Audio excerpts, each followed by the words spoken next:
Hello friends, आज के इस वीडियो में हम आपको बताने जा रहे हैं कि CUET common university entrance test 2024 का पेपर पैटर्न कैसा होगा।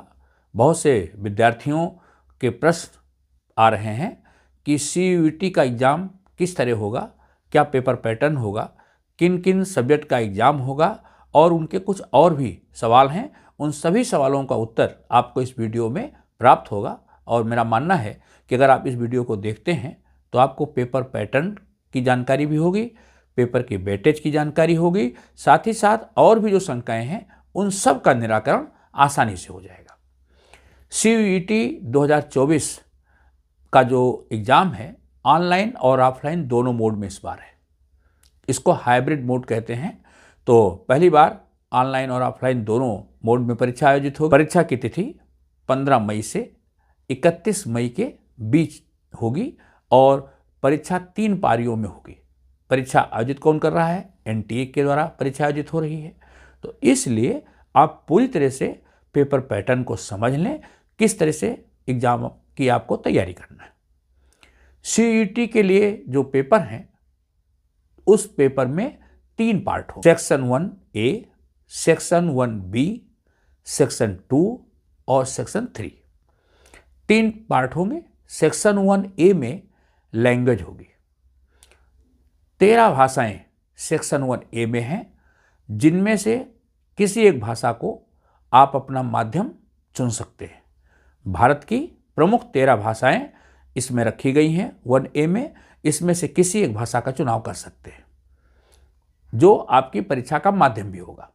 इसके अतिरिक्त सेक्शन 1B, इसमें भारत की 13 इन भाषाओं के अतिरिक्त दूसरे राज्यों की भाषा प्लस कुछ विदेशी भाषाएं भी हैं, क्योंकि परीक्षा विदेश में भी आयोजित होगी तो विदेशी भाषाएं भी इसमें शामिल हैं। उसमें से भी आप किसी एक विषय का चुनाव कर सकते हैं। तो कोई भी अभ्यर्थी, कोई भी कैंडिडेट दोनों सेक्शन में से एक एक भाषा चुन सकता है या सेक्शन 1 में से ही एक भाषा चुन सकता है। ये उसको लिबर्टी, मतलब दोनों सेक्शन में से चाहे आप एक एक भाषा दोनों सेक्शन से चुने या किसी एक सेक्शन से ही एक भाषा का चुनाव कर सकते हैं, जिसके लिए आपको परीक्षा की तैयारी करना है। जो लैंग्वेज सेक्शन है, लैंग्वेज सेक्शन में 50 MCQ पूछे जाएंगे और उन 50 MCQ का उत्तर आपको 45 मिनट में देना है। और ध्यान रहे, उन सारे 50 MCQ का उत्तर नहीं देना है।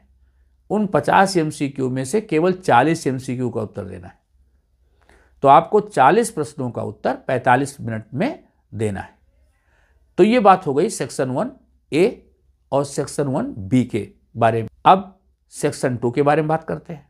सेक्शन 2 जो है वो मुख्य विषय का सेक्शन है, डोमेन सब्जेक्ट का। इसमें 27 विषय। ये वो विषय हैं जो आप 12वीं क्लास में ह्यूमैनिटी में या कॉमर्स में या साइंस में पढ़ते हैं। इस विषय में से आप 3 विषयों का चुनाव कर सकते हैं और इनके लिए भी जो प्रश्नों की सीमा है 50 प्रश्न हो गए MCQ, उनमें से 40 प्रश्नों का उत्तर आपको देना है। समय अवधि वही है 45 मिनट। लेकिन यहाँ ध्यान दीजिए, जो साइंस सब्जेक्ट के विद्यार्थी हैं या इकोनॉमिक्स के हैं या कंप्यूटर जिन्होंने ऑप्ट कर रखा है, उनके लिए समय सीमा थोड़ा ज़्यादा रहेगी। क्वेश्चन के आंसर 40 ही देने होंगे उन्हें, लेकिन समय सीमा विज्ञान विषय, कंप्यूटर और इकोनॉमिक्स के लिए होगी 60 मिनट। तो डोमेन सब्जेक्ट के लिए समय अवधि 2 प्रकार की है।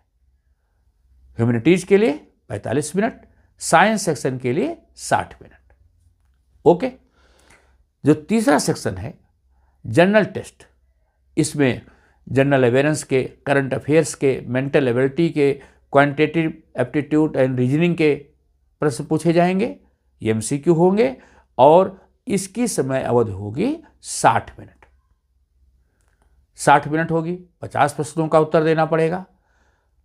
और यह सेक्शन जो है नेगेटिव मार्किंग वाला होगा। जनरल टेस्ट में जो प्रश्न पूछे जाएंगे, प्रत्येक प्रश्न 5 अंक का होगा।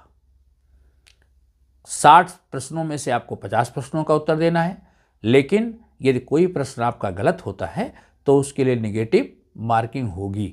इस बात को ध्यान में रख करके आप परीक्षा के लिए तैयारी करेंगे। अब जो पाठ्यक्रम होगा वो किस लेवल का होगा? जो 12वीं क्लास के सब्जेक्ट आप पढ़ रहे हैं, केवल एनसीईआरटी की 12वीं क्लास का सिलेबस ही पूछा जाएगा। अगर आपने 12वीं क्लास की एनसीईआरटी को विधिवत अध्ययन किया है तो आप आसानी से परीक्षा को क्वालिफाई कर सकते हैं। जीएस के लिए आपको करंट अफेयर्स जरूर अध्ययन करना पड़ेगा, साथ ही साथ न्यूमेरिकल एबिलिटी, मेंटल एबिलिटी के क्वेश्चन भी आपको देखने होंगे। ओके, अब कुछ विद्यार्थियों का एक प्रश्न है कि वे साइंस बैकग्राउंड के विद्यार्थी हैं, लेकिन उनको ग्रेजुएशन प्रोग्राम में आर्ट्स में जाना है, तो उनको किस विषय की परीक्षा देनी होगी? इस बात को ध्यान से सुन लीजिए।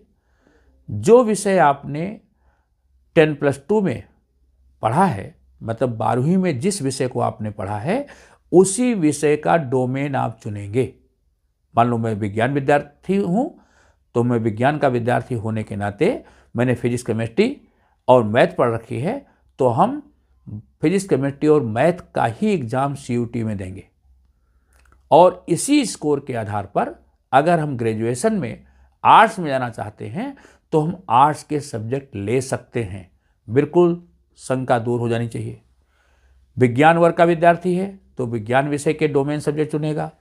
आर्ट्स का विद्यार्थी है या कॉमर्स का विद्यार्थी है तो आर्ट्स और कॉमर्स के विषय का चुनाव सीयूईटी के लिए करेगा। उसको इस स्कोर के आधार पर आर्ट्स में एडमिशन मिल जाएगा। लेकिन ध्यान रहे, आर्ट्स वाला विद्यार्थी साइंस में नहीं जा सकता। इस बात को ध्यान में रखेंगे। साइंस और कॉमर्स वाले तो आर्ट्स में जा सकते हैं, लेकिन आर्ट्स वाले विद्यार्थी दूसरी स्ट्रीम में नहीं जा सकते।